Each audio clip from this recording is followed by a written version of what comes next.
Hai murid-murid, selamat pagi. Bertemu lagi dalam kelas Cikgu Eli dalam Pendidikan Kesihatan tahun 6 dengan tajuk Cegah Penyakit Sebelum Sakit. Murid-murid, pembelajaran kita pada pagi ini ialah sambungan daripada pembelajaran kita pada minggu lalu, iaitu penyakit bawaan makanan dan penyakit bawaan air. Pada hari ini, kita akan melihat tanda-tanda dan gejala kepada penyakit ini. Standard kandungan yang dipilih 3.1 mengetahui jenis penyakit dan cara mencegah serta mengelak risiko penyakit dalam kehidupan harian. Manakala standard pembelajaran 3.1.2 mengetahui gejala dan tanda penyakit bawaan makanan dan penyakit bawaan air. Pada akhir pembelajaran pula, murid-murid dapat menyatakan gejala dan tanda penyakit bawaan makanan dan penyakit bawaan air. Baiklah murid-murid, kita akan imbas kembali apa yang telah dipelajari pada minggu yang lalu, iaitu apakah penyakit bawaan air dan makanan. Penyakit ini berlaku apabila makanan dan minuman tercemar dengan mikroorganisma seperti bakteria, parasit, virus, toksin, mikrob, tumbuhan beracun, atau bahan kimia.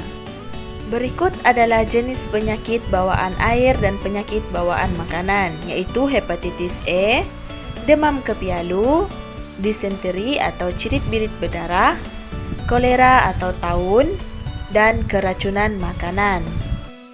Baiklah murid-murid, kita akan melihat gejala dan tanda yang berlaku terhadap individu yang dijangkiti penyakit taun atau kolera. Yang pertama, individu akan mengalami cirit-birit. Yang kedua, mengalami mata cengkung dan individu tersebut akan mengalami muntah dan loya. Seterusnya ialah hepatitis A. Individu yang mengalami penyakit bawaan air dan makanan ini akan mengalami gejala dan tanda seperti mata kekuningan, warna air kencing gelap, kurang selera makan, demam atau letih, perut tidak selesa dan cirit-birit. Manakala individu yang mengalami penyakit disenteri akan mengalami tubuh menjadi dehidrasi. Selain itu, gejala yang dialaminya ialah cirit-birit berdarah, kejang perut atau sakit abdomen, muntah dan mual, dan suhu badan menjadi tinggi.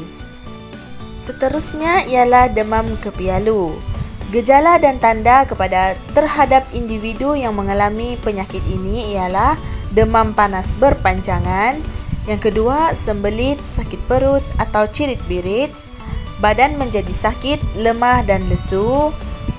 Individu tersebut akan mengalami ruam dan kadangkala tidak sedarkan diri. Penyakit yang terakhir ialah keracunan makanan. Gejala dan tanda yang dapat dilihat terhadap individu yang mengalami keracunan makanan ialah muntah, cirit-birit atau sakit perut. Individu itu akan berpeluh dan demam, sakit kepala serta keletihan. Baiklah murid-murid, kita telah mempelajari tanda dan gejala penyakit bawaan air dan penyakit bawaan makanan ini. Oleh itu, cikgu harap murid-murid dapat merujuk video pengajaran ini untuk menjawab soalan dalam live worksheet dan quizzes. Okey murid-murid, selamat belajar.